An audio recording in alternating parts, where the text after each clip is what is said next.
Halo, kembali lagi dengan kami Java Football. Kali ini kami John dan Jo akan ngosan ya. Ngosan kali ini kami akan membahas kalah di kandang. Nah, bagaimana ceritanya kok kalah di kandang ini? Oke, kita saksikan saja bersama. Nah, laga pembuka ataupun laga perdana Liga 1 musim 2022 ini sudah dimulai. Kemarin pembukanya antara PSIS dan melawan Rans ya. Nah, pertandingan kedua itu menarik juga. Ada pertandingan PSS Sleman dan PSM Makassar. Nah, PSS Sleman akhirnya tumbang di kandang sendiri dengan skor 2-1. Wow, ini cukup mengagetkan bagi saya pribadi.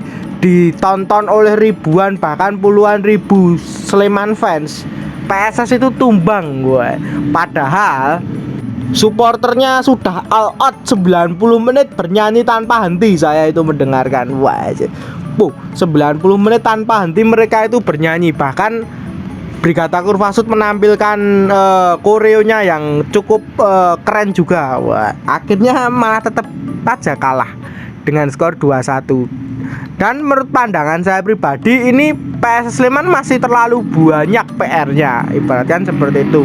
Walaupun bisa dibilang PSS itu tidak sering memainkan bola-bola panjang ataupun lebih sering bermain bola-bola pendek, tapi PSS Sleman ini banyak kekurangannya kalau untuk di Liga 1 ya. Mungkin kalau untuk bermain seperti ini terus sampai nanti akhir liga ya sangat berbahaya juga bagi PSS Sleman. Saya pun juga yakin Coach Seto pasti akan merombak total nantinya ya, menurut pandangan saya pribadi. Menurut pandanganmu, Cuk, PSS Sleman kalah di kandang ini bagaimana ini? Kalau menurut pandanganku ini masalah adaptasi pemain asing. Kita lihat yang menonjol itu memang Valente ya, karena memang ini pemain sudah bermain di Piala Presiden. Tapi kalau yang lain-lain seperti Jihad Ayub dan lain-lain itu, atau pemain Brazil itu yang itu, jadi mereka itu kurang adaptasi. Baru saja didatangkan di Liga Indonesia dengan sistem yang berbeda, terutama kalau Jihad Ayub dan pemain yang Brazil itu kan dari yang namanya Cicagas ya, pemain Brazil itu. Mereka itu kurang adaptasi karena memang sistem permainannya berbeda dengan di Indonesia. Banyak sih pemain-pemain asing ketika bermain di Indonesia itu berkomentar ya. Kemarin itu ada pemain Persebaya berkomentar bahwa pemain Indonesia itu banyak lari-lari. Jadi terlalu banyak ya mengandalkan kecepatan lah. Sedangkan yang di luar negeri pada umumnya itu mungkin negara-negara yang maju ya dalam sepak bola itu lebih mengandalkan teknik lah. Mainnya ya ora grusak-grusu lah. Kalau memang Indonesia harus adaptasi agak lama sih. Ya betul. Hanya Valente saja yang menurut pandangan saya pribadi kemarin bermain cukup apik, bermain cukup oke.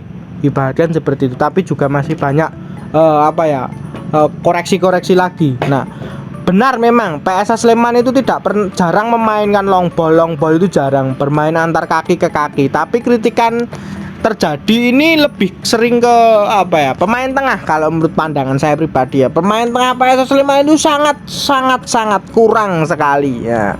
Oke, ketika PSS bermain dari belakang mau ke tengah pasti di tengah ajur balik, pasti di tengah ajur gitu terus. Nah, jadi memang ini menjadi sebuah koreksi bagi Coach Seto ya. Tengah dari PSS Sleman ini masih belum ibaratkan itu belum oke banget. Dan juga finishing akhir PSS Sleman itu pasti problem, seperti itu. Nah, kalau dari back kemarin juga kiri kanannya juga acur lah PSS Sleman. Terutama memang 2 gol kemarin disebabkan oleh blunder dari kapten mereka PSS Sleman, yaitu Bagus Nirwanto ataupun Muyeng. Nah, ini menurut pandangan saya pribadi juga walaupun Muyeng ini bermainnya tergolong ibarat kata itu ngotot ataupun, tapi masih kurang sekali ya pola permainan dari Bagus Nirwanto ini menurut pandangan saya pribadi. Bahkan sering blunder, sering salah oper dan lain-lain. Nah, kalau dari sisi tengah memang sangat kurang sekali ya. Mungkin karena memang PSS Sleman ini pemain asingnya masih perlu adaptasi dan lain-lain ya. Mungkin nanti di mungkin laga kedua baru bisa dilihat sih pemain asingnya kualitasnya seperti apa nanti. Menurut pendapatmu, Cuk, tentang kualitas pemain asing PSS Sleman ini yang bener-bener baru banget melakukan apa ya, pertandingan berarti ya, seperti Djihad Ayoub dan Cicagas ini. Menurut pandanganmu gimana ini? Kalau yang Michael Chagas ini kan kita lihat riwayatnya banyak bermain di sepak bola Arab ya. Terus Djihad Ayoub tentunya sudah tahu. Djihad Ayoub itu kan pemain dari Lebanon ya. Lebanon juga Arab. Jadi beda ketika mereka itu bermain di Indonesia. Ya jadi ya wajar sih. Kalau kita lihat itu memang kalau pemain yang apa ya, adaptasinya cepat itu biasanya pemain yang pernah bermain di Asia Tenggara. Itu mungkin sedikit adaptasinya cepat lah. Misalnya kan pemain asing itu baru saja main di Malaysia terus didatangkan ke Indonesia. Nah, itu biasanya cepat adaptasi karena memang sistem permainannya hampir sama. Indonesia dan Malaysia, mungkin Thailand itu masih sama, Vietnam. Tapi kalau di luar ASEAN itu memang membutuhkan adaptasi dan itu wajar. Dulu itu Fortes itu juga gak langsung gacor loh. Masih perlu adaptasi di Liga Indonesia. Tapi kalau setelah berapa pertandingan, melewati berapa pertandingan langsung gacor, itu wajar sih. Ya betul sekali. Saya juga cukup kaget ya. Michael Chagas itu sebenarnya kemarin itu tahun kemarin tanpa klub. CV-nya tanpa klub ini ya cukup agak kaget juga sih bagi saya pribadi mendatangkan pemain ini ya. Saya juga tidak tahu sih Coach Seto nanti punya taktik apa dengan pemain ini dan bagaimana, saya juga kurang tahu ya. Mungkin bagi supporter memang percaya saja prosesnya, nikmati gitu aja. Nah, kalau bagi striker sebenarnya PSS punya banyak pemain oke, seperti Hoki Caraka yang kemarin juga apa ya, bersinar lah di timnas kan seperti itu. Masih ada Hoki Caraka juga yang belum dicoba-coba gitu, maksudnya seperti itu ya. Mungkin perlulah nanti rotasi di kedua ya. Kalau Boas kemarin kan sudah dimainkan Boas. Kalau dari pandangan saya pribadi mungkin Todd Ferry itu kayaknya, kalau saya pribadi emang agak kurang oke sih. Kalau ini penilaian saya pribadi ya, secara personal saya juga kurang suka sih terhadap Todd Ferry ini ya. Mungkin karena apa ya, mungkin pola permainannya selalu terbaca oleh lawan ataupun gimana. Saya juga kurang suka terhadap Todd Ferry. Kalau yang kemarin memang banyak pemain yang menurut pandangan saya pribadi itu minus, terutama memang kaptennya blunder 2 kali. Itu perlu menjadi catatan sendiri. Todd Ferry. Nah, lalu ada pemain asingnya juga. Nah, itu juga hebatnya tengah kalau pemain tengahnya PSS Sleman kemarin hampir merata gitu ya, kurang oke semua menurut pandangan saya pribadi ya. Ini untuk pembelajaran di match berikutnya. Semoga ya PSS Sleman ini bisa bangkit ke depannya, menurut pandangan saya seperti itu. Nah, menurut pendapatmu Cuk, pemain asing PSS ini slotnya udah full atau belum sih? Sudah full bro.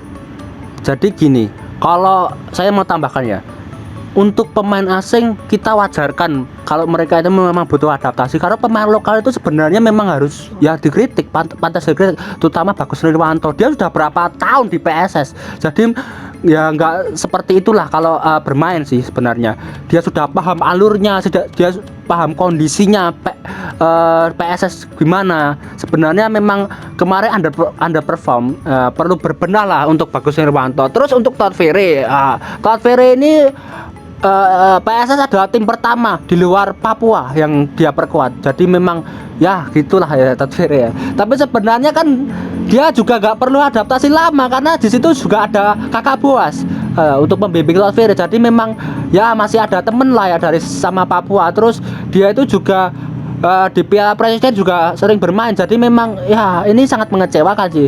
Ya pantas dikritik sih sebenarnya. Terutama memang Bagus Nirwanto. Ya betul. Di sisi lain memang pola permainan PSM Makassar sendiri juga cukup oke gitu. Terjadi golnya prosesnya banyak serangan balik ya. Bahkan serangan balik dari PSM Makassar ini cukup menakutkan juga. Bacuk Bali nih William Plumi itu bisa kelet lah, ibaratnya lengket banget karo bal, padahal wong iki wedi. Biasanya nek wong wedi nyekel Bali mesti ra iso kelet tuh, Pak. Kok iki ya iso kelet ya, apik men to ya. Nah, itu cukup menakutkan juga ini. Pemain yang perlu diwaspadai nantinya di Liga 1 ini ya. Pemain ini itu sering mendapatkan posisi yang tepat gitu. Maunya gol-golnya itu dia itu mendapatkan posisi yang kosong, tidak ada lawan. Wah, 2 golnya wah top tenan lah, ibaratnya seperti itu.